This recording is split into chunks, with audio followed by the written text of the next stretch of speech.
அவர் சொல்வது போல, நான் உண்டாக்கிய கட்சி, என் கட்சி இருப்பவன் இரு, இல்லாதவன் போ. ராமதாசனுடைய முகம் இல்லாமல் ராமதாசனுடைய கொள்கைகளை மட்டும் வைத்துக்கொண்டு ராமதாஸ் தொடங்கிய கட்சியை அவரை விட்டு விலகி கொண்டு நடத்த முடியாது. இவரால் தான் போன தரம் பாமக அவ்வளவு பெரிய தோல்வி அடைந்தது. பாஜகவோடு சேர்ந்து திருமாவளவன் கட்சிக்கெல்லாம் 2 எம்பி இருக்கிறான், நம்முடைய கட்சிக்கு இல்லாமல் போய்விட்டார்களே என்று என்னுடைய மகனை மந்திரியாக ஆக்கிவிட்டேன், அது நான் வாழ்க்கையில் செய்த பெரிய முட்டாள்தனம் என்று இப்பொழுது சொல்லுகிறார். எடப்பாடி கூட நீ அன்புமணி வந்தா கூட உன் அப்பன் ஓடுவா, அப்பதான் உனக்கு சீட்டு. இப்போ அன்புமணி ராமதாசும் ஓட்டப்பந்தயம் நடத்தினார்கள் என்றால் அன்புமணி வெல்வார்.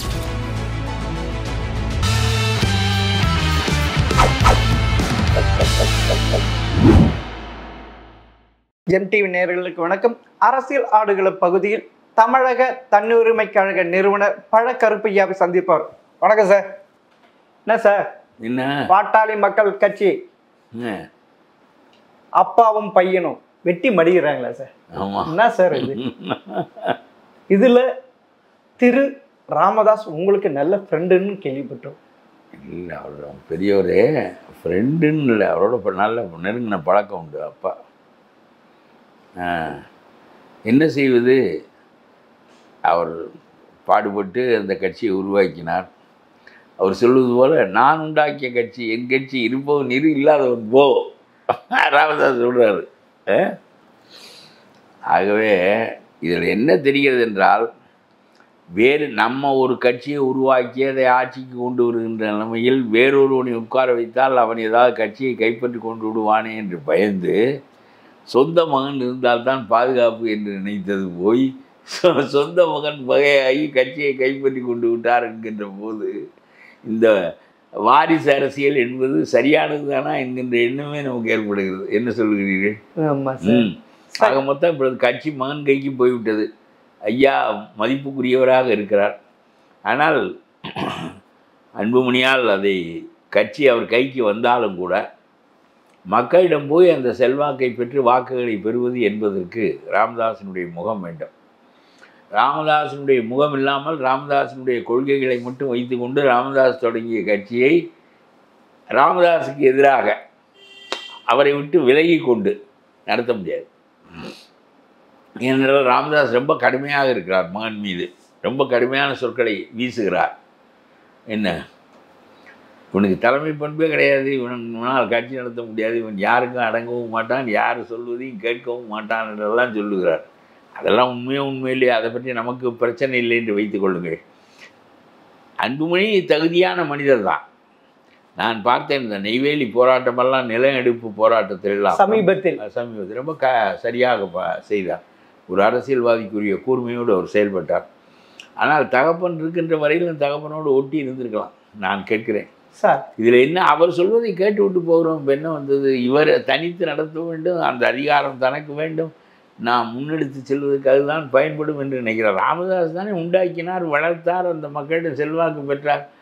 அப்படி தொடர்ந்து நடத்துவதற்கு அவருக்கு தகுதி இல்லை என்பது போல் நாம் நம்முடைய விருப்பப்படி நடத்த வேண்டும் என்று நினைத்தால், இவரால் தான் போன தரம் பாமக அவ்வளவு பெரிய தோல்வி அடைந்தது. பாஜகவோடு சேர்ந்து ஒரு இடம் கூட வராமல் போனார்கள். 2008 பாராளுமன்ற தேர்தல். அதுதான் ராமதாஸுக்கு ரொம்ப கோபம். அதாவது இந்த திருமாவளவன் கட்சிக்கெல்லாம் 2 எம்பி இருக்கிறான், நம்முடைய கட்சிக்கு இல்லாமல் போய்விட்டார்களே என்று அதிமுகவோடு ராமதாஸ் பேசிவிட்டார். பேச்செல்லாம் நடந்து முடிந்து விட்டது. கடைசியிலே அவர் போய் பிஜேபியோடு சேர்ந்து விட்டார். அப்படி இல்லாமல் இருந்தால் ஒரு 3 எம்பி இவர்களுக்கு வந்திருக்கும், ஒரு 8 எம்பி பழனிசாமிக்கு வந்திருக்கும். திமுக பலவீனப்பட்டிருக்கும். இப்போ 40க்கு 40 வந்தார்களே, அந்த கதையெல்லாம் நடந்திருக்காது. ஒரு 11-12 சீட்டு இவர்கள் அடித்து விடுவார்கள். அதனாலே முதலில் எல்லாவற்றையும் நாம் அடைய முடியாது என்கின்ற அந்த முனைப்பு அடங்கிவிடும் ஸ்டாலினுக்கு. இந்த பக்கம் நாமும் இருக்கிறோம் களத்திலே என்ற நிலைப்பாடு வரும். அந்த அதிமுக இன்றைக்கு பலவீனமாக சொல்லப்படுவதற்கு காரணம் கடைசி நேரத்தில் இவர்கள் அத்துக்கொண்டு போனதுதான். இவ்வளவுக்கும் அதிமுகவால் தான் இவர் எம்பி ஆனார். நேசமணி எம்பி ஆனதே அதிமுகவால் தான். இன்றைக்கு வரையிலும் இருக்கிறார். ஆமாம், இன்னொரு 10 நாள் கழித்து போக போகிறது பதவி என்று வைத்துக்கொள்ளணும். இன்றைக்கு இருப்பதற்கு காரணம் இவர் அதிமுக தானே. ஆமாம், எடப்பாடி தான். அதனால் நான் நினைக்கின்றேன் இந்த எம்பி பதவியெல்லாம் கொண்டு போய் வேறு ஆள்களுக்கு கொடுப்பது என்பது அந்தந்த கட்சிக்காரர்களுக்கு தான் கொடுத்து கொள்ள வேண்டுமே தவிர வேறு ஆள்களுக்கு கொடுத்தால் கட்டுப்படுத்த முடியாது. இப்பொழுது அதிமுககாரன் அதிமுகவை விட்டு விலகி வாக்களித்தால் பதவி போய்விடும். ஆனால் இவர் தன்னுடைய கட்சிக்காக பெற்ற இடம்தானது. ஆகவே அதனால் அடுத்த ஆளுக்கு கொண்டு போய் எம்பி பதவியை கொடுத்தால் நம்முடைய கட்சியும் பலமடைவதில்லை, அடுத்த ஆளுகளுக்கும். அதனாலே அவர்கள் விலகி நமக்கு எதிராக போய்விடுகின்ற நிலைமை ஏற்படுகிறது. சார், யாராவது ஒரு அப்பா தன்னுடைய பையன் இப்படிப்பட்டவன் இப்படிலாம் செய்யவன் அப்படின்ட்டு பொது வெளியில போட்டு உடைப்பாங்களா சார்? அவ்வளவு கட்சி முக்கியம், மகன் முக்கியம் இல்லையா? அவ்வளவு கோபம், அவ்வளவு கோபம். எதுக்கு கோபம்? இல்லை, தான் ஆடாவிட்டால் சதையாடும்னு சொல்லுவாங்க சார். அப்படியெல்லாம் சொல்ல முடியவில்லையே. இப்ப இதுல பார்த்தா ஒண்ணுமே இல்லையா சார்? அரசியல் ஒரு சாக்கடை மாதிரி தெரியுது இல்லை சார்? அரசியல் இல்லை, ஒரு நான் உண்டாக்கிய கட்சி நான் சொல்வதை கேட்டுக்கொண்டு இருந்தால் என்று போதென்றால் போ என்று வெளிப்படையாக மேடையிலேயே சொன்னார் ராமதாஸ். நான் உண்டாக்கிய கட்சி, இது என்னுடைய கட்சி, ஆகவே நான் சொல்வதை கேட்டுக்கொண்டு இருப்பதாக இருந்தால் இருங்கள், இல்லாவிட்டால் வெளியே போ என்று மகனை பார்த்து சொன்னார். அவர் அன்றைக்கு ஒன்று சொல்லவில்லை, ஆனால் இப்போது கட்சி அவர் கையிலே தான் இருக்கிறது, மகன் கையிலே தான் இருக்கிறது. அது மகனை பார்த்து ஒரு வீட்டுக்குள்ள 4 செவத்துக்குள்ள சொல்லி இருக்கலாம் சார். சித்திரை முழு நிலவு மாநாட்டில் போயிட்டு அப்படி சொல்லாமா சார்? அங்க இருக்கிற அதை விட நேற்று அவர் பேட்டியில் சொன்னதெல்லாம் ரொம்ப பயங்கரமான செய்திகள் தானே. அது அல்ல, இவ்வளவுக்கும் பிறகு கட்சி அன்புமணியிடம் தான் இருக்கிறது. ஆமா, இல்லை சார், இப்ப முழுக்க முழுக்க அன்புமணி விட மிகப்பெரிய தவறு செய்தவர் ராமதாஸ். தன்னுடைய மகன் எப்படிப்பட்டவன் எப்படிலாம் தெரிஞ்சிட்டு எப்படி அமைச்சர் பதவி கொடுக்கலாம். இப்ப நான் கொடுத்துட்டு இப்ப வாயில வைத்து அடிக்கிறது என்ன சார்? இல்லை, நான் இதை எப்படி பார்க்கிறேன் என்றால், ராமதாஸ் 2 சத்தியம் செய்தார் மக்களிடம். ஒன்று, நான் அதிகாரத்திற்கு வரமாட்டேன், இந்த மக்களுக்கு பாடுபடுவேன், இதை விட நான் அதிகாரத்துக்கு வரமாட்டேன். இன்னொன்று, என்னுடைய குடும்பம் அதிகாரத்துக்கு வராது என்று ஒரு சத்தியத்தை கடைப்பிடித்தார். இவர் அதிகாரத்திற்கு வரவில்லை, காலமெல்லாம் வெளியே தான் இருந்தார். இன்னொரு சத்தியத்தை கடைப்பிடிக்கவில்லை, அவரை ஒப்புக்கொள்ளுகிறார். என்னுடைய மகனை மந்திரியாக ஆக்கிவிட்டேன், அது நான் வாழ்க்கையில் செய்த பெரிய முட்டாள்தனம் என்று இப்பொழுது சொல்லுகிறார். அப்படி சொல்லுகின்ற போது என்னுடைய குடும்பம் ஆட்சிக்கு வராது என்று சொன்ன சத்தியத்தை நான் மீறிவிட்டேன் என்று சொல்லி மன்னிப்பு கேட்கிறார். நான் இப்பொழுது சொல்லுகிறேன், நீங்கள் இப்போ இனிமேல் அந்த கட்சி பிளவு என்பது தவிர்க்க இயலாது. கட்சி ஒரு பக்கம் இருக்கும். ராமதாஸ் ஐயா புதுசாக கட்சி கட்டி மறுபடியும் ஆரம்ப காலத்திலிருந்து கட்சியை கட்ட தெரிந்தவர் தானே, வளர்க்க தெரிந்தவர் தானே, வளர்க்கலாம், ஒன்றும் தப்பு ஒன்றும் கிடையாது. ஆகவே அப்படி வளர்க்கின்ற போது நான் மீண்டும் சொல்கிறேன், 2வது சத்தியத்தை நான் கைவிட்டு விட்டேன், வார்த்தை தவறி விட்டேன், சத்தியத்தை மீறி விட்டேன், என்னுடைய வாரிசுகளை கொண்டு வந்து விட்டேன் என்று சொன்ன நிலையிலிருந்து மீண்டும் நீங்கள் கட்சி நடத்துகின்ற போது அப்புறம் எதுக்கு பேரனை கொண்டு வந்து அங்கே வைக்கிறீர்கள்? முகுந்தனையும் போய் தொண்டனாக இருந்து நீ வா என்று சொல்லி அந்த பெரிய பொறுப்புகளில் நேரடியாக வைப்பதை நீங்கள் தவிர்த்து விட்டால் அது ஒரு விதத்தில் ரொம்ப நீங்கள் எடுத்திருக்கின்ற நிலைப்பாட்டுக்கு பொருத்தமாக இருக்கும். அதாவது என்னுடைய குடும்பம் ஆட்சிக்கு வராது, நான் சத்தியத்தை தவற விட்டு விட்டேன் என்று சொன்ன நிலையிலிருந்து மறுபடியும் முகுந்தனை வைத்து கொண்டால் மறுபடியும் மகனுக்கு பதிலாக பேரனை வைத்து நடத்தும் போவதாக இருக்குமே தவிர, பேரனையும் விடுங்கள், பேரன் உங்கள் மீது பற்றுடையவன் என்பது வேறு, ஆனால் பேரனையும் விட்டு விடுங்கள். யாராவது கட்சியில் இருக்கின்றவன் உங்களுக்கு எல்லாருமே பிள்ளைகள் மாதிரி தானே சார். அந்த பேரணி பாமக தலைவர் அன்புமணி தானே சார் சொல்லியிருக்காரு, அப்படிதான் சொல்லியிருக்காரு ரிசைன் லெட்டர்ல. நிறுவனர் ராமதாசன் சொல்லலையே பேரனே. இல்லை, ராமதாஸ் இவருக்கு பேரனுக்கு இணக்கமான நிலையில் இருக்கிறான். ஆமா சார், பாமக தலைவர் அன்புமணின்ட்டு போட்டு கொடுத்துருக்காரு. இப்ப அவர் முகுந்தன் ரிசைன் பண்ண லெட்டர்ல அப்படிதானே கொடுத்துருக்காரு. இது எப்படி ஏத்துக்கிறீங்க? அதாவது இப்ப அவர் செய்தியாளர் அவரை தலைவராக ஏற்றுக்கொண்டு இவர் கடிதம் கொடுத்தார். ஆமா, சரி, இவருடைய பதவி ஒன்றும் பெரிய பதவி இல்லை, இவர் கொடுத்த கடிதத்துக்கெல்லாம் பெரிய முக்கியத்துவம் இல்லை. நான் என்ன சொல்கிறேன் என்றால், ராமதாஸ் மறுபடியும் கட்சி நடத்துகின்ற போது என்னுடைய 2 சத்தியத்தின் அடிப்படையில் இனி கட்சி நடக்கும், 2வது சத்தியத்தில் தவறு செய்தேன் பிழை இழைத்தேன் என்கின்ற நிலைமை இனிமேல் இருக்காது என்பதை எடுத்து காட்டுகின்ற வண்ணம் மூந்தனையும் கட்சியில் அடிமட்டத்திலிருந்து உழைத்து வா என்று விட்டுவிட்டு யாராக இருந்தாலும் அவரவர் தகுதிப்படி அவரவர் உழைப்பின்படி அவரவர் தியாகத்தின்படி அவரவர் இடத்தை பெறுங்கள் என்று சொல்லி செய்வது நல்லது தான். இந்த சத்திய பிறட்சி மறுபடியும் வராது. ஒரு மகன் இருப்பது பாதுகாப்பு என்ற கருதித்தான் எல்லா அரசியல் தலைவர்களும் வேறு எவனாவது உட்கார்ந்தால் ஒரு நாளைக்கு நம்முடைய அதிகாரத்திற்கு இடர்பாடு வரும், நம்மை வெளியேற்றுவான், இல்லைன்னா கூட்டம் சேர்ப்பான், தனிக்குழு உருவாக்குவான். ஆனால் இப்பொழுது தகப்பன் மகனுக்குள்ளேயே தனிக்குழு உருவாக்கி அதனாலே தன்னுடைய மகனை அந்த இடத்தில் இருக்க வைப்பது பாதுகாப்பு என்று நினைப்பது இப்பொழுது சரி என்று படவில்லை. இல்ல இந்த பீகாரிலே முலாயம் சிங் மகனும் இதைத்தான் செய்தார். தகப்பனார் உயிரோடு இருக்கிற போதே தகப்பனாரை தள்ளிவிட்டு இவர் அதிகாரத்தை கைப்பற்றினார். அப்புறம் அந்த கட்சியும் பெரிதாக வரவில்லை. அப்படித்தானே இங்க நடக்குது. அதனால மாவட்ட செயலாளர்கள் மாவட்ட தலைவர் எல்லாமே அன்புமணி பக்கத்தில் இருக்கிறப்ப கட்சி அவர்கிட்ட இருக்க போகுது, இவர்கிட்ட ஒண்ணுமே இல்லை. ஆனா ராமதாஸ் நம்பி தான் ஓட்டு போடுவாங்க, அன்புமணி நம்பி ஓட்டு போடுவாங்களா சார்? கண்டிப்பா.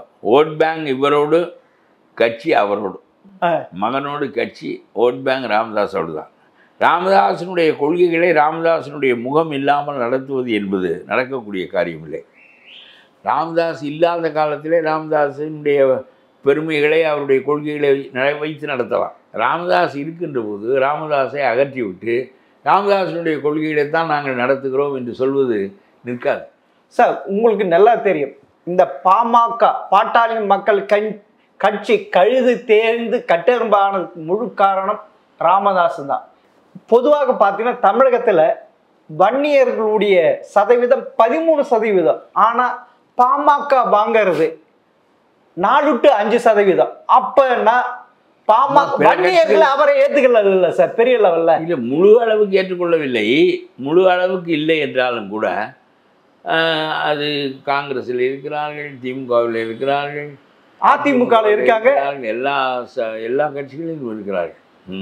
சார் இப்போ பார்த்தீங்கன்னா விஜயகாந்த் இருக்கிறப்பயே அவருடைய கோட்டையிலேயே அவர் வின் பண்ணாரு, அங்கேயே அதிகமாக வன்னியர்களை சப்போர்ட். இப்போ விஜய் வந்திருக்காரு, விக்கிரவாண்டியில் உங்களுக்கு தெரிஞ்சிருக்க அவ்வளோ பெரிய கூட்டம் அன்றைய இளைஞர்கள். அப்போனா இனி பாமக அதாவது ராமதாஸே தன் தலையில் தானே கொல்லி வச்சுட்டாரா? இன்னும் ஓட்டு பர்சன்ட் இன்னும் குறைக்க போறாரா? அவர் நான் சொல்லுகிறேன், அதிகாரத்திற்கு அவர் ஆசைப்பட்டவரும் இல்லை, அதிகாரத்தை நோக்கி போனவரும் இல்லை. கட்சியைத்தான் நடத்தி இந்த கட்சியைத்தான் அதிகாரத்திற்கு கொண்டு வர முயன்றார். ஆகவே அவர் இந்த பதவியை ஏற்கனவே பெற்றிருந்தால் அல்லவா இழந்து விட்டோம் என்று இப்போ அன்புமணிக்கு அது இருக்கும், மறுபடியும் நாம் எப்பொழுது மந்திரி ஆவது என்கின்ற ஏக்கம் இருக்கும். ராமதாஸுக்கு அது இருக்காது. அவர் வாட்டுக்கு இயல்பாக கட்சி வேலையை 10 பேரை வைத்து கொண்டும் அவர் செய்தவர் தான், 10,000 பேரை வைத்து கொண்டும் செய்தவர் தான். தொடக்க காலத்தில் 10 பேர் இருந்திருப்பார்கள், அப்பொழுதும் கட்சியை ஊக்கமாகத்தான் நடத்தியிருக்கிறார். ஆகவே ராமதாஸுக்கு வேறுபாடு ஒன்றும் ஏற்படாது. சின்னம் பெரிது என்று நினைக்க மாட்டார், அவர் நினைக்கின்ற காரியங்களை ஊக்கமாக செய்து கொண்டே போவார். ராமதாஸ் இல்லாமல் அவர்களுக்கு கட்சி கைக்கு வந்து விட்டது, ஆகவே நம்ம கையில் தான் இனிமேல் என்று நினைத்தால் ராமதாஸ் முகம் இல்லாமல் ராமதாஸனுடைய கொள்கைகளை நான் நிறைவேற்றுகிறேன் என்று சொல்வது எடுபடாது சார். அதனாலே ஓட் பேங்க் ராமதாஸை விட்டு இவர் பக்கம் வர வேண்டும் என்று சொன்னால் நான் மாற்று கொள்கையை வைத்திருக்கிறேன், என் தகப்பனாரிடமிருந்து வேறுபடுகிறேன், இதைவிட முன்னேற்றமான கொள்கையை நான் முன்வைத்து அரசியல் செய்ய விரும்புகிறேன், ஆகவே நான் தகப்பனாரிடமிருந்து இந்த கட்சியை நான் கொண்டு போகிறேன் என்று சொன்னால் அது வேறு. ராமதாஸினுடைய கொள்கைகளை நிறைவேற்றுகிறேன் என்று சொல்லிக்கொண்டு ராமதாஸ் முகம் இல்லாமல் அந்த கொள்கையை நிறைவேற்றேன் என்று சொல்ல எடுபடாது. அதாவது இப்போ அவர் சொல்கிறாரு 2024 அதிமுகவோடு கூட்டணி வச்சுருந்தா நீங்கள் சொன்ன மாதிரி ஒரு 2-3 சீட்டு வின் பண்ணியிருக்கலான்ட்டு. ஆனால் 2009 இருந்தே பாமக தேய்ந்து கொண்டே வருகிறது, எந்த பெரிய அழிவு பாதையில். அப்படி இருக்கிறப்ப அது நடந்திருக்க வாய்ப்பு இருக்கா? அதனாலதான் இது ஒரு சப்பத்தட்டா கொஞ்சம் சில குழப்பங்கள் இருக்கின்றனவே நினைத்தபோது பாஜகவிடம் கொண்டு போய் விட்டார், இந்த கட்சியை விட்டு ஒன்றுமில்லாமல் ஆக்கி விட்டார். அதனால தான் சண்டையே அந்த கூட்டணியில் வந்த சண்டை தான் சார். இப்போ தமிழகத்தில் எப்படியாவது அதிமுகவும் பாஜகவும் கூட்டணி சேர்ந்து வெற்றி பெறணும், அதில் பாமகவும் வரணும் இருக்கிறப்ப பாஜக இவங்க 2 பேரையும் சண்டை விட்டு வேடிக்கை பார்க்குமா? நீங்களே சொல்லுங்க சார், ஒரு பொதுவான விதி சார். பாஜக அந்த அணிக்கு வலுச்சேர்க்குமே தவிர இவர்களை இந்த கட்சி வேற எங்கே போக முடியும்? திமுகவுக்கு போக முடியாது. ஆகவே இவர்களோடு தான் சேர்ந்தாக வேண்டும். ஆகவே பாஜக இதில் உள்ளே நுழைந்து இவர்கள் 2 பேரையும் பிரிக்க வேண்டும் என்று அத்தகைய தேவை அந்த கட்சிக்கு இருப்பதாக எனக்கு தெரியவில்லை. அதாவது ராமதாஸ் போட்ட கணக்கு வருகின்ற சட்டமன்ற தேர்தலில் பேரம் பேசி எடப்பாடியிடம் நம்ம அதிகமாக தொகுதி வாங்கலான்னு கணக்கு போட்டார். கடைசியில் அந்த கணக்கு பார்த்தீங்கன்னா பலானாய் போச்சே சார். ஆமாம், இப்போ 2 போயிடுச்சு. இப்போ ஏதாவது டிமாண்ட் பண்ண முடியுமா எடப்பாடியிடம், எனக்கு அதிகமாக தொகுதி ஒன்று? இப்போ அதுதான் நான் திருப்பி சொல்றேன், அவருடைய தலையில அவரே கொல்லி வைத்துக் கொண்டுகிறார். ஏத்துக்கிறீங்களா ராமதாஸா? ஆமா. இப்ப பேரம் பேச முடியாது இல்ல. இப்ப இது யாரு? எடப்பாடி கூட நீ அன்புமணி வந்தா கூட உன் அப்பனோடு வா, அப்பதான் உனக்கு சீட்டு. ஒரு 20-30 தொகுதி காலம் செல்லுகின்ற போது தெரியும் எப்படி 2 பேரும் பிளவுபட்டு நிற்கிறார்கள். என்னுடைய கருத்து, ராமதாசினுடைய கொள்கைகளை நிறைவேற்றுகிறேன் என்று சொல்லிக்கொண்டு ராமதாஸை அகற்றிவிட்டு ராமதாசினுடைய கொள்கைகளை நிறைவேற்றுகிறேன் என்று சொல்வது ஈடுபடாது. அவருடைய கட்சியை அவரே அழிக்கிறாரா? மகன் தப்பு செஞ்சு விட்டார், சிறியவன். உங்களுக்கு அறிவு இருக்கும்ல, நம்ம உருவாக்கான கட்சி நம்ம விட்டு கைவிட்டு போயிடுச்சு, எல்லாமே அந்த ஆதங்கம் இருக்கும். ஆனா இப்ப இன்னும் படுகொலைன்னு தள்ளுறாரு ராமதாஸே கட்சியே. ராமதாஸ் சொல்லவில்லை, அவர் மகன் சுயேட்சையாக தன் விருப்பப்படி நடத்துவதற்காக எடுத்து சென்று விட்டார், அவ்வளோதான். ஆமாம் சார், இவருக்கு இப்போ வயது 85 ஆகி போச்சு சார், அவருக்கு 56. அவர் பின்னாடி தான் நிர்வாகிகள் வருவார் சார், இவருக்கு பின்னாடி யார் சார் இருப்பாங்க? அது இதெல்லாம் தெரியணும் இல்லை. இப்போ 100 மீட்டர் ஓட்டப்பந்தயத்தில் ராமதாஸும் அன்புமணியும் ஓட போகிறார்களா? இல்லை சார். அதனால் வயது ஒரு பொருட்டில்லை. ராஜாஜியெல்லாம் 95 வயசு வரையிலும் சிந்தித்து கொண்டிருந்தார், எழுதி கொண்டிருந்தார், அரசியலில் செயல்பட்டு கொண்டிருந்தார். அதுபோல் ராமதாஸும் செயல்படுவதற்கு ஒரு தடையும் இல்லை. உங்களுடைய அறிவு ஒளியோடு இருக்கிறதா என்பதுதான் கேள்வியை தவிர உங்களுடைய உடல் தளர்ந்து விட்டதா இல்லையா என்பது கேள்வி இல்லை அரசியலில். அது ஓட்டப்பந்தய வீரனுக்கு தான் அது ரொம்ப முக்கியமானது. அது ஒரு பக்கம் இருக்கட்டும். ராமதாஸுக்கு கட்சி சிதைந்து போனது அவருக்கு ஒரு பலக்குறைவு. அதே சமயத்தில் ராமதாஸ் இல்லாமல் அவர்கள் நடத்துவது அவர்களுக்கு அது எடுபடவே. அது 2 பேருக்குமே நல்லாவே தெரியும். அப்போனா இடையில என்னதான் இருக்கு இவங்களுக்குள்ள? பொது வெளியில வெட்டி மடியிறாங்க. காலம் அவர்களுக்கு பாடங்களை கற்பிக்கும், அதிலிருந்து பாடத்தை கற்றுக்கொள்வார்கள். சார், அன்புமணி ஓகே, நீங்க அன்புமணி வந்ததுனால இப்படி ஆச்சு. நீங்க இத்தனை வருஷமா தலைவராக இருந்து இன்னும் பெருசா என்ன பண்ணீங்க? உங்க கட்சி தேஞ்சு கொண்டே இருக்குது, நீங்க என்ன நடவடிக்கை எடுத்தீங்க ராமதாசனால? ஏங்க இந்த ஒதுக்கீடெல்லாம் அவருடைய போராட்டத்தில் வந்த வெற்றிகள் தானே. அவர் ஒன்றுமே செய்யவில்லை என்று நீங்கள் இல்ல. நான் 2009 இருந்து என்ன செஞ்சுட்டேன். இப்ப கட்சி மகன் அழித்து விட்டான்னு சொல்றாரு இல்ல. ஆமாங்க, போன தேர்தலில் பாஜகவோடு சேர்ந்ததுனால் நாம் ஒன்றுமில்லாமல் போனோமே என்று சொல்வது உண்மைதானே. ஆனா அவர் தன்னுடைய அவர் மகனுக்கு தலையில கட்டி தொங்குது சார். மத்திய பிரதேசல ஒரு மெடிக்கல் காலேஜ் ஓபன் பண்ண பிரைவேட்டுக்கு, அதுல இருக்கு. அவர் தன்னை காப்பாற்றிக் கொள்ள செய்தது. அப்பா இவர் மௌனமா இருந்தது ஏன்?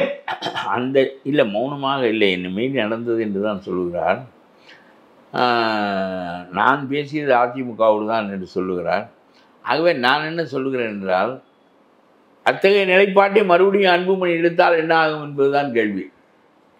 இல்லை, நீங்க சொல்றீங்க இத்தகைய நிலைப்பாட்டை இனி உன்னுடைய மகன் தான், உன்னுடைய மகனே இப்படி வெட்ட வெளியில இப்படிலாம் பேசிட்டு இது பண்ணா உங்க சமுதாய மக்கள் நீங்கள் திருப்பியும் அதிமுக கூட்டணி நீங்க இணைஞ்சு இது பண்ண உங்களுக்கு ஓட்டு போடுவாங்களா? அந்த 5% ஓட்டு இருக்குது, இன்னும் குறையும் இல்லை. பிரிந்திருப்பது கட்சிக்கு வலுக்குறைவு தான், அதில் ஒன்றும் மாறுபாடு இல்லை. நான் சொல்லுவது வேறு, நீங்கள் பேசுவது வேறு. அது உழைத்தவர்கள், அவர்களுடைய கட்சி. இவர் என்னுடைய யோசனைப்படி நடத்தினால் இந்த வீழ்ச்சி வராது, சரிவு வராது. ஆகவே நீ நான் சொல்வதை கேட்க மாட்டேன் என்கிறாய், நான் சொல்வதை கேட்டால் இது, இல்லாவிட்டால் வெளியே போய் என்று சொல்லிவிட்டார். அப்பொழுதே அவர் நீங்கள் சொல்வதை கேட்க வேண்டாம், என்னுடைய விருப்பப்படி நான் கட்சி நடத்தினால் இதை விட சிறப்பாக நடத்துவேன் என்று சொல்லி அவர் தனியாக இப்பொழுது ஏறத்தாழ பிரித்து விட்டார் அந்த கட்சியை. இனிமேல் பார்ப்போம். ராமதாஸுக்கு அதனாலேயெல்லாம் ஒன்றும் இழப்பு ஒன்றும் கிடையாது. அவர் என்ன ஏற்கனவே முதலமைச்சர் சிம்மாசனத்தில் இருந்தார், இப்பொழுது இறங்கி விட்டோம் என்று சொல்வதற்கு? அப்போனா எதுக்கு வெளியே வந்தார்? இப்படி வந்து குயமரம் கத்திட்டு இருக்காரு. அவர் ஒரு குறிக்கோளோடு நடத்துவதற்கு அதனுடைய பிடிமானம் தன்னிடம் இருக்க வேண்டும் என்று விரும்புகிறார். அவர் அதிகாரத்திற்கு போகின்றவர் இல்லை. ஆகவே தோற்றோம் என்கின்ற களைப்போ, நாம் அதிகாரத்தில் மிஞ்சி சுகமாக இருந்தோமே இப்பொழுது இருக்கவில்லை என்கின்ற ஏக்கமோ ராமதாஸிடம் இருக்க முடியாது. அவர் அதிகாரத்தை சுவைத்தவர் இல்லை, அதிகாரத்துக்கு போக விரும்பியவர் இல்லை. ஆகவே அந்த சமூகத்திற்கு எதை வேண்டுமோ அதை சொல்லி கொண்டிருப்பார். இவருக்கு தான் ஆட்சிக்கு போக வேண்டும் என்ற கட்டாயம் இருக்கிறது. ராமதாஸுடைய முகம் இல்லாமல் ஆட்சிக்கு வருவது அல்லது வாக்குகளை பெறுவது எளிதானதில்லை என்பது என்னுடைய கருத்து. அவருக்கும் தெரியும். நீங்க சொல்றது அந்த இதுக்கும் அவங்களுக்கும் சொல்லுவாங்க. அப்படி இருக்க அவர் என்ன சொல்றாரு? நான் அப்பா என்னுடைய நிறுவன தலைவர் என்ன சொல்ற அதுபடிதான் செய்வேன்ட்டு அவர் சொல்லிட்டு தான் இருக்க. அப்பன்னா அவர் ராமதாசனுடைய வாக்கு வங்கி அவர் இருக்கணும்ட்டு. அப்பன்னா இப்ப இவங்க 2 பேரும் சேராம தடுக்கிறது எதுதான் காரணம்? கட்சி தானே. நான் தான் கட்சி நிறுவன தலைவர், எல்லாமே நான் தான் இருக்கணும்ட்டு 2022 நீங்க தானே உட்கார வச்சீங்க. அப்போ அந்த அறிவு எங்கெல்லாம போச்சு? நடந்து முடிந்து விட்டது. கட்சி ஏறத்தாழ பிளந்து விட்டது. செய்தியாளர்கிட்ட பேசிட்டு உங்ககிட்ட பேசினாருன்ட்டு ஒரு தகவல் வருது சார். இல்லை, என்னிடம் பேசினார். அவர் என்னை நீ மனதில் பட்டதை பேசக்கூடிய இயல்புடையவன் பேசினாய் என்று சொன்னார். அவ்வளோதான். நான் உன் பேச்சை கேட்டேன். பேச்சுக்களை தான் எப்பொழுதும் கேட்பேன், இப்பொழுதும் கேட்டேன். நீ எப்பொழுதும் உன் மனதில் பட்டதை நேர்மையாக பேசுவாய் என்று அவர் சொன்னார். சார் நேர்மையாக பேசுகிறேன். அப்போ இருக்கிறப்ப நீங்கள் ராமதாஸுக்கு சொல்கிற தகவல் என்ன சார்? அவருக்கு சொல்லுகின்ற தகவல் என்றால், அவர் மூத்தவர், அவர் அறியாதது ஒன்றும் இல்லை. இருந்தாலும் என்னுடைய கருத்து என்று நான் சொல்வது, குடும்ப அரசியலை அதிகார அரசியலுக்குள் கொண்டு வந்து விட்டேன், அது நான் செய்த தவறு என்று அவர் சொன்னார். அப்புறம் மறுபடியும் இப்பொழுது பேரணையும் மறுபடியும் பெருக்க வேண்டாம், விட்டு விடுங்கள். இனிமேல் பாமகவில் குடும்ப அரசியல் நடக்காது. யாரையும் பேரனாக இருந்தாலும் மகனாக இருந்தாலும் நான் அனுமதிக்க மாட்டேன். 2 கட்சியும் சேர்ந்தாலும் கூட நான் இனிமேல் வாரிசு அரசியலை அனுமதிக்க மாட்டேன். ஆகவே நான் என்னுடைய பேரனையும் இப்பொழுது விட்டு விடுகிறேன். இந்த கட்சியை என்னிடம் இருக்கின்ற மற்றவர்கள், என்னுடைய சமூகத்தைச் சேர்ந்தவர்கள் நடத்துவார்கள் என்று சொன்னால் அது ஒரு புதிய மாற்றமாக இருக்கும் ராமதாஸ் அவர்களுடைய நிலைப்பாட்டில். அது செய்ய வேண்டும் என்பது என்னுடைய கருத்து. நீங்கள் என்ன சொல்வீர்கள் என்று கேட்டால், அவர் ரொம்ப மூத்தவர், அவர் ரொம்ப தெளிவானவர், அவருக்கு தெரியாத யோசனைகள் ஒன்றும் கிடையாது என்றாலும் கூட, நீங்கள் இப்பொழுது புதிதாக எடுத்துக்கின்ற நிலைப்பாடு குடும்பத்தை கொண்டு வந்து நம் அதிகார அரசியலுக்குள் விட்டு விட்டோமே, நம்முடைய சத்தியத்தை நாம் தவற விட்டு விட்டோமே என்று நீங்கள் வருத்தப்படுகிறீர்கள். ஆகவே இப்பொழுது அன்புமணியோடு அது முடிந்தது. இப்பொழுது அவர் வேறு கட்சி நடத்தப் போகிறார். இப்பொழுது உங்களுடைய பேரனை உங்களுடைய கட்சியில் முதன்மைப்படுத்துவதை மறுபடியும் விடுங்கள். ஏனென்றால் மறுபடியும் இது குடும்ப அரசியலாக பார்க்கப்படும். நீங்கள் அந்த 2வது சத்தியத்தை தவற விட்டதாகவும் அதை உணர்ந்து விட்டதாகவும் மற்றவர்கள் கருத வேண்டுமென்றால் பேரனையும் அடிமட்டத்திலிருந்து வேலை செய்து வர சொல்லுங்கள். யார் வேலை செய்கிறார்களோ அவர்கள் மேலான நிலையில் இருக்கட்டும். நீங்கள் யோசனை சொல்லி நடத்துங்கள். வயது ஒரு பொருட்டே இல்லை. அறிவு சொல்வது. 95 வயதில் ராஜாஜி சுதந்திரா கட்சியை நடத்தி கொண்டிருந்தார். 95 வயதில் ராஜாஜி பில்மோடியோடு உட்கார்ந்து கொண்டு இந்த கட்சியை எப்படி நடத்துவது, மசானியோடும் பில்மோடியோடும் உட்கார்ந்து கொண்டு சிந்திப்பார். அடுத்த வாரம் சுவராஜ்யாவில் எழுதுவார். ஆகவே 95 வயதுக்கு ராஜாஜி நடத்தி இருக்கிறபோது 85 வயது ராமராஜ் நடத்த முடியாது என்பது எனக்கு ஒன்றும் பாடானது இல்லை. அறிவு தான் வேண்டும். நீங்கள் ஓட்டப்பந்தயத்துக்காக போகிறீர்கள். உங்களுக்கு எதுக்கு? இப்போ அன்புமணி ராமதாஸும் ஓட்டப்பந்தயம் நடத்தினார்கள் என்றால் அன்புமணி வெல்வார். வயசு கொஞ்சம். இது என்ன அறிவுப்படி நடத்த வேண்டிய அரசியலில் அதுக்கு என்ன மூளை வலிமை இருந்தால் போதுமானது. நீங்கள் சொல்கிற மாதிரி அந்த சமுதாய மக்கள் இவரை மன்னித்து ஏற்றுக்கொள்வார்களா? வாக்களிப்பார்களா? யாருக்கு? ராமதாஸுக்கு. நீங்கள் சொல்கிற அந்த அறிவுரை சொன்னீங்க. அந்த இது ஏங்க, ராமதாஸ் தானுங்க கட்டிய கட்சி. ராமதாஸுக்கு தானே வாக்கு வங்கி இருக்கிறது என்று நான் சொல்கிறேன். வாக்களிப்பவர்கள் ராமதாஸைத்தான் பெரிதாக கருதுவார்களே தவிர இப்பொழுது கட்சி யாரிடம் இருக்கிறது என்பதை பெரிதாக கருத மாட்டார்கள். ஆகவே இப்போ 4 பேர் ராமதாஸ் நிறுத்தி வைத்தால் எளிதாக அவருடைய சொல்லுக்கு ஒரு மதிப்பு இருக்கின்ற காரணத்தினால் அவர்கள் வெற்றி பெறக்கூடும். இப்போ பாமகக்கு ஏறக்குறைய 4 to 5% இருக்கிறப்ப ராமதாஸ் புதிய கட்சி துவங்கி தேர்தல் சந்தித்தால் இந்த வாக்கு சதவீதம் அப்படியே போயிடும் நினைக்கிறீங்களா? அப்படியே போகாது. ஒரு பகுதி அவரிடம் இருக்கும், அன்புமணியிடம் இருக்கும். ஆனால் பெரும்பகுதி ஒரு ரொம்ப வலிமையாக அவர்களுக்கான கட்சி என்கின்ற நிலைப்பாடு போய்விடும். அதிமுக, பாஜக, பாமக, விஜயகாந்த் கட்சி கூட்டணியில் அமைந்திருந்தால் மிகப்பெரிய வலிமையோடு திமுக கூட்டணி எதிர்க்க முடியும். இப்ப பாமக 2 பிடிச்சுன்னா இப்ப திமுக ரொம்ப சந்தோஷமா இருக்குமா சார்? அது நீங்க என்ன நினைக்கிறீங்க சார்? அவங்க பார்க்கல. உண்மைதான். பிளவு விழுகின்ற போது ஆளுங்கட்சி எவ்வளவு அயோக்கியத்தனங்கள் புரிந்தாலும் தூக்கி எறியப்பட வேண்டும் என்கின்ற நிலையில் எதிர்ப்பதற்கு ஆள் இல்லை என்றால் அவர்கள் தானே வலிமை பெறுவார்கள். ஆமா. இப்ப பாமக இப்படி போய் இது அவங்களுக்கு ரொம்ப சந்தோஷமா இருக்கிறது. என்னென்ன நிகழ்வுகள் வருகின்றன என்று பார்ப்போம். இப்பொழுது நாம் 2 பேசியதை பேசி முட்டிக்கொண்டு என்ன செய்வது? நாம் வரட்டும். இன்னும் 10 மாதம் இருக்கிறது. பிரிந்தவர்கள் சேரலாம், சேராமலே போகலாம். ராமதாஸ் வேறு யாரையாவது ஒரு முன்னிலைப்படுத்தி வலுவாக நடத்தலாம். நடத்த முடியாவிட்டாலும் அவர் வன்னியர்களுக்காக பேசி கொண்டிருப்பார் காலமெல்லாம். அவ்வளோதான். அவர் அதிகார அரசியலை விரும்புகிறவர் இல்லை. ஆகவே அவருக்கு இழப்பதற்கு ஒன்றும் இல்லை. எல்லாமே இழப்பதுக்குன்னா அன்புமணிக்கு தான் பெரிய இழப்புன்றீங்க. அரசியல் நேரடியாக அதிகாரத்தை நோக்கி அவர் போகிறார். ஆகவே தன் தந்தையின் முகம் இல்லாமல் தன்னால் வெற்றி பெற முடியாது என்கின்ற நிலை வருகின்ற போது அன்புமணியுடைய அரசியல் அயற்சி பெறும், தளர்ச்சி பெறும். அப்போனா நீங்கள் சொல்கிறது பார்த்தீங்கன்னா அன்புமணி விட்டு கொடுத்து தன் தந்தையோடு ஒன்றாக சேர்ந்தா கட்சி வலிமை பெறும். அது எப்போ பேசுவது? அவர் தனியாக பொதுக்குழு கூட்டிய பிறகா பேசுவது? இல்லை, தந்தை மகன் சண்டை சச்சரவு பழைய செய்தி, அதெல்லாம் சொல்லி முடித்தாகிவிட்டது. அதற்கு பிறகுதான் அவர் தனி பொதுக்குழுவை கூட்டுகிறார். ஆகவே பாயிண்ட் ஆஃப் நோ ரிட்டனுக்கு 2 பேரும் வந்து விட்டார்கள் என்பதுதான் அதனுடைய பொருள். அதாவது இதுலேருந்து நான் என்ன தெரிஞ்சேன், உங்களுடைய அரசியல் அனுபவத்தில் பார்த்தா உங்களுக்கு நல்ல நண்பரும் கூட ராமதாஸ். அப்படின்னா இனி உடைந்த கண்ணாடி எப்படி சேராதோ அதே போல் தந்தையின் மகனும் ஒன்று சேர மாட்டார்கள், 2 கட்சிகளாக போகுதுன்ட்டு சொல்றீங்க சார். பொறுத்திருந்து பார்ப்போம் சார் நீங்க சொல்றது. ஆனா நிறைவேறலாம். நீங்க நல்லா அறிந்தவர் ராமதாஸ் பத்தி. அது அரசியல இப்படிதான் நடக்குன்னு சொல்றீங்க. சரி, பார்க்கலாம் சார். ஜெம் டிவிக்காக பொன்னான நேரத்தை ஒதுக்கி மிக்க நன்றி சார்.